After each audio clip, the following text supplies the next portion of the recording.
Bismillahirrahmanirrahim. This is second lecture of your physical chemistry, that is law of equipartition of energy, जो हम पिछली दफ़ा पढ़ रहे थे। उससे आगे हमने पढ़ा था डिग्री ऑफ फ्रीडम। मैं पिछली बात को साथ में रिपीट कर देती हूँ कि हमने ये कहा था कि किसी गैस के मॉलिक्यूल की टोटल एनर्जी जो है वो उसकी इंडिविजुअल डायमेंशनल एनर्जी का सम होती है। अब हमने वहाँ पर इंडिविजुअल डायमेंशनल एनर्जी को एक और वर्ड दिया था, डिग्री ऑफ फ्रीडम, कि वो आज़ादी से अपनी स्पेस में कहाँ कहाँ कैसे कैसे घूम सकता है। आज हमने थोड़ा सा उसको मज़ीद एक्सप्लेन करना है, थोड़ा सा आगे लेके चलना है। तो टॉपिक आज का वही है, degree of freedom for gas molecules.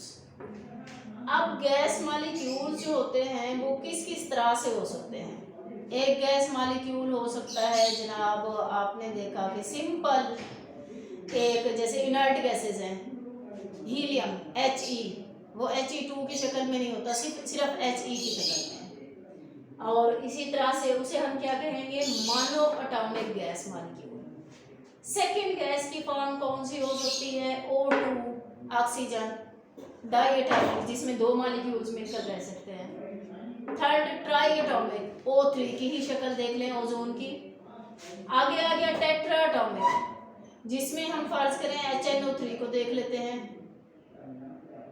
3 से जो है वो ज़्यादा हो गए, 4 या 5। टेट्रा वैसे 4 को कहते हैं, यहाँ इसलिए मैंने 5 की आगे या 4 या 5 की बात की है कि मज़ीद 100 आगे। तो यहाँ पर हर एक एटम की डिग्री ऑफ फ्रीडम डिफरेंट कैसे है। सवाल ये पैदा होता है, हमें ये बात क्यों करने की ज़रूरत पेश है, डिफरेंट कैसे है। हम उस डिफरेंस को यहाँ पर डिस्कस करने लगे हैं। डिफरेंस की बात बेसिकली ऐसे आती है कि जब हमने कहा था कि गैस मॉलिक्यूल्स एक दूसरे से टकराते हैं और दीवारों से टकराते हैं, तो वो कुछ ना कुछ काइनेटिक एनर्जी को गेन करते हैं, कुछ ना कुछ उसको प्रेशर को एक्सर्ट करते हैं, कुछ ना कुछ रिएक्शन के नतीजे में प्रेशर उन पर एक्सर्ट होता है।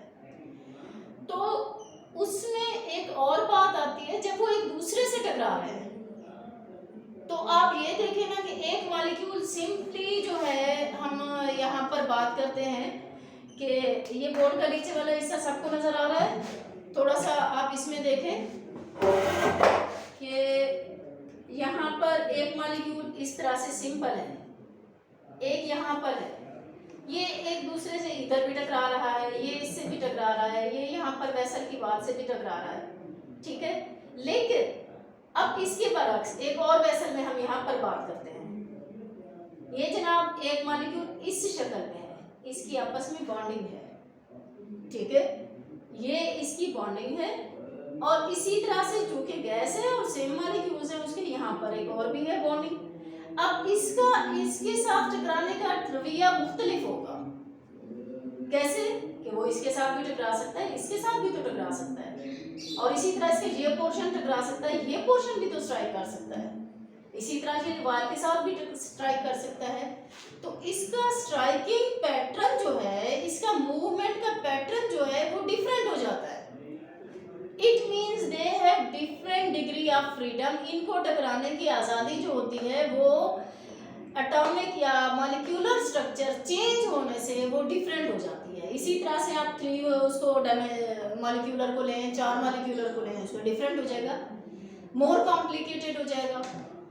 तो अब जब हम बात करते हैं आगे मूवमेंट की, तो उसमें बात फिर आगे ये आती है कि movement is further of 3 types. कौन कौन सी मूवमेंट, ट्रांसलेशनल मूवमेंट। ट्रांसलेशन किसे कहते हैं, कि एक सीधी लाइन में चलते जाना, ट्रांसलेट हो जाना, एक जगह से दूसरी जगह मुंतकिल हो जाना, ठीक है।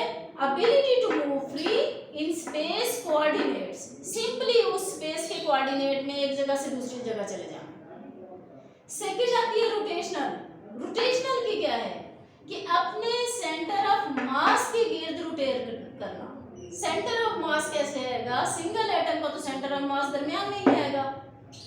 अब जब वो सेंटर ऑफ मास उसका दरमियान में आता है तो वो रोटेशन भी उसकी डिफरेंट हो जाएगी। यहाँ पर आपने नोटिस करें कि जनाब ये एक मॉलिक्यूल है, ठीक है, अब ये इसी के गिर्द रोटेट कर रहा है, इसकी नेट जो है एनर्जी रोटेशनल जो है वो जीरो हो जाएगी। यहाँ से वो घूमना शुरू करता है, ठीक है, दोबारा भी यहीं पर आ जाता है, नेट रोटेशन इसकी क्या हो जाएगी, जीरो हो जाएगी। अब इसी तरह से आप डायटोमिक को ध्यान में लाएं कि उसकी शक्ल इस तरह से है।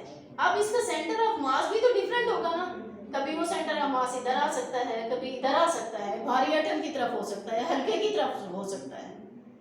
जब वो सेंटर ऑफ मास डिफरेंट है तो इसकी आगे मैंने वहां पर इन डिस्क्रिप्शन थोड़ी सी लिखी है, आप यहाँ पर देखें कि सो दे मे पास थ्रू देयर एटम्स, वो अपने एटम्स के एलांग गुजर सकते हैं, बॉन्ड्स में से गुजर सकते हैं, अपनी सिमेट्री या जियोमेट्री में से गुजर सकते हैं। अब ये सिमेट्री या जियोमेट्री की यहाँ पर मैंने वो मिसाल दी, ये वही 3 डायमेंशन है, एक्स वाई और जेड। यहाँ पर ये सेंटर ऑफ मास कहीं पर लाई कर रहा है गैस का, ठीक है। अब जब वो रोटेट कर रहा है तो वो यहाँ से यूं आ रहा है, कभी वो यहाँ से यूं आ रहा है, ठीक है, उसकी वो डिफरेंट हो जाती है डिग्री ऑफ रोटेशन। तो इसको कहते हैं रोटेशनल, यानी घूम जाना, अपने मरकज के गिर्द घूमना। चूंकि एटम का मॉलिक्यूल का स्ट्रक्चर डिफरेंट है तो वो उसका स्टाइल भी डिफरेंट है, उसके पास डिग्रीज डिफरेंट है, वो 2 तरीकों से घूम सकता है। या तो अब ये देखिए दो एटम वाला है, या तो वो इस तरह से घूम सकता है, या वो जो है इस तरह से घूम सकता है, ठीक है। अब 3 एटम वाला जो है वो भी इसी तरह से घूम सकता है, 3 एटम है, या वो इसी तरह से घूमेंगे या वो वाई एक्सिस के नाम घूमेंगे, ठीक है। अब लेकिन 4 वाला जो है उसके पास फिर डिफरेंट आ जाते हैं। जैसे मैंने आपको कहा था, हम किसी एसिड की मिसाल ले लेते हैं, HNO3 की ले लेते हैं। अब उसमें एटम की तादाद जो है वो 3 ऑक्सीजन के हो गए, 1 नाइट्रोजन का हो गया, 1 हाइड्रोजन का, 5 एटम हो गए। अब वो 4 या 5 वाला जो है उसकी रोटेशन फिर डिफरेंट हो जाएगी। जैसे हम उसमें हाइब्रिडाइजेशन में स्ट्रक्चर बनाते थे इसके इलेक्ट्रॉन के रोटेशन के, तो वो डिफरेंट हो जाते हैं कि जनाब वो राउंड भी घूम रहा है, वो इस तरह भी जो है एक्स एक्सिस के अलावा भी घूम रहा है, वो वर्टिकली भी घूम रहा है। तो उसमें रोटेशन के जो है आमतौर पर 3 एक्सेस उसके अवेलेबल होते हैं गैस को।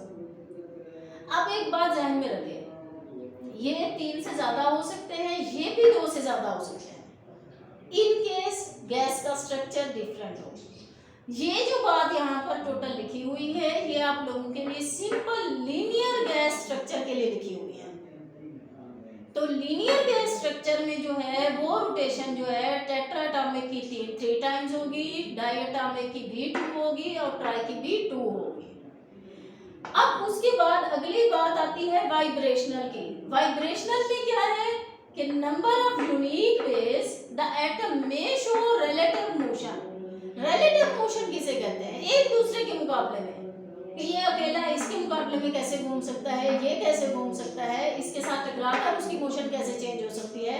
या दूसरे लफ्जों में यूनिक वेज रिलेटिव मोशन की बात की है, हम ये कह सकते हैं कि इन 2 के अलावा जो बाकी बच गई वो सारे इसमें आ गए, कि वो वाइब्रेट करना है ना, उसने हिलना है, वो किसी भी तरीके से हिल सकता है, ठीक है। अब यहाँ पर हम बात करते हैं कि ये कितनी फ्रीडम्स होती हैं। यहाँ पर हमने कहा था कि ट्रांसलेशनल जो है वो तो सबके पास 3 है, क्योंकि डायमेंशन 3 होती हैं स्पेस में। यहाँ पर रोटेशनल की हमने बात की थी, मानो कि कहा था हमने 0 है, क्योंकि वो अपने एक ही एक्सिस है उसके पास राउंड घूमना, और वो राउंड में नेट जो उसका सम आता है वो 0 बन जाता है। और डायएटॉमिक में 2, ट्राई में 2, टेट्रा में 3।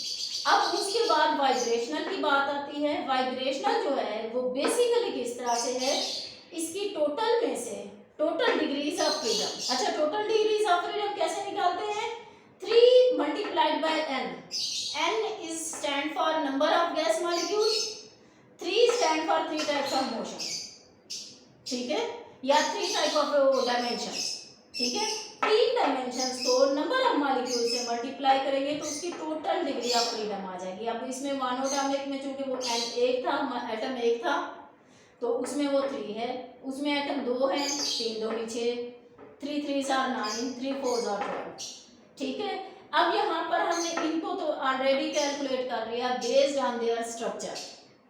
अब हमने कहा था जो बची हुई है वो वाइब्रेशनल है, तो बची हुई कैसे करेंगे कि टोटल कितनी है 6 में से 3 गए बाकी बचे 3 में से 2 गए बाकी बचा 1, तो दिस इज 1। यहाँ पर भी उसी तरह से टोटल ही 3 थी, 3 उधर आ गई, बाकी 2 0 थी, तो बाकी 0 थी, 3 में से 0 गया बाकी 0। ठीक है, यहाँ पर टोटल कितने हैं आपके पास 9 में से 3 गए माइनस, बाकी कितने बचे 6 में से 2 गए 4। इसी तरह से 12 में से 3 बाकी कितने बच गए 9 में से 3 गए बाकी 6। It means vibrational degree of freedom is rest of all possible degrees of freedom या all possible motions taken by a gas molecule. Thank you so much. और यहाँ तक तो आपका ये टॉपिक खत्म हो गया, law of equal partition of energy. इसके बाद जो है वो हम आगे अगला जो हमने पढ़ना है वो है कुलयन डायमीटर और कुलयन थ्योरी, तो इसे इंशाल्लाह हम जो है वो नेक्स्ट लेक्चर में लेंगे। Thank you so much.